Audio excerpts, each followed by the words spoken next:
Hey there, it's Kurama here. It's been a long time since I made a video for you guys. I thought I'd rant about an issue that I've been having with this game. The issue mainly being the restriction of purchasing room cards and how expensive it is to be able to practice with your friends or have access to private rooms. So as you all know, guys, competitive gaming is on the rise. More and more content creators are now slowly shifting towards the allure of money and fame that it has to offer. That's really good and all because the more competitive people get, the more the skill level of everyone improves as a whole.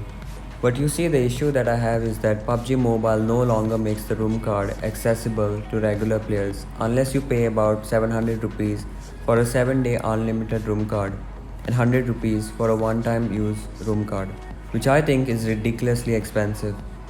If you want to buy a room card with clan points, then you have to wait for an insane 1 week cooldown period for access to only one lousy room card. This in turn makes practicing with your friends with the intent to increase your skill very difficult. Let's take a look at competitive players practicing on PC or console.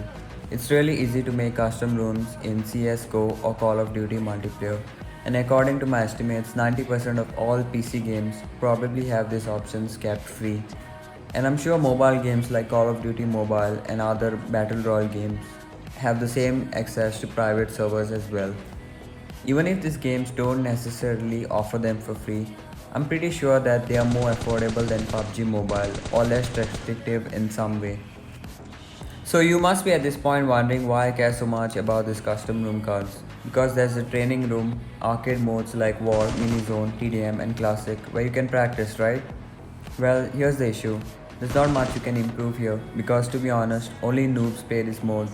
And if you are into competitive gaming, you will know that unless you play with people who are on a higher level of skill than you, then you will not improve at your game.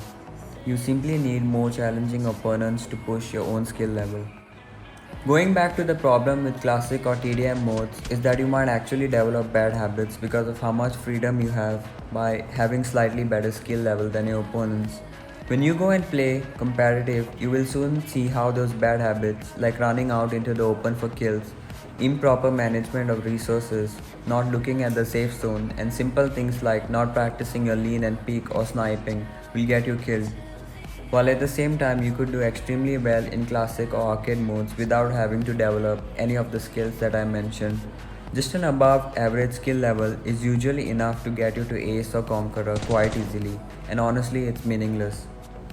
So essentially PUBG Mobile has made this game pay to win because the only players who have access to high tier custom rooms are people who chose to pay for the room cards either through Royal Pass or direct purchases. And even if they don't pay, they have large enough organizations to make sure that they have a steady supply of cards from their players, so they can continuously practice among themselves and massively improve their own skills. At the same time, people who do not have the resources to join these groups and arrange for slots in tournaments are forced to practice on low skill level modes like Classic and Arcade. Thus, the paid organized users now have created a high tier of gaming for themselves, from which there is a high barrier of entry. Long story short, people with the advantage of having room cards will improve more than normal players. So my friend, at this point you have begun to comprehend the evil in this situation. PUBG Mobile is a competitive esports and we have known about the shady practices of the gambling system it has with its luck-based crates, and now this monetary system of room cards and severely restricting the access for non-paying users is downright disgusting. PUBG is literally saying that if you want to get into professional esports, you have to pay for the expensive room cards, or else there is no way for you to improve at the game.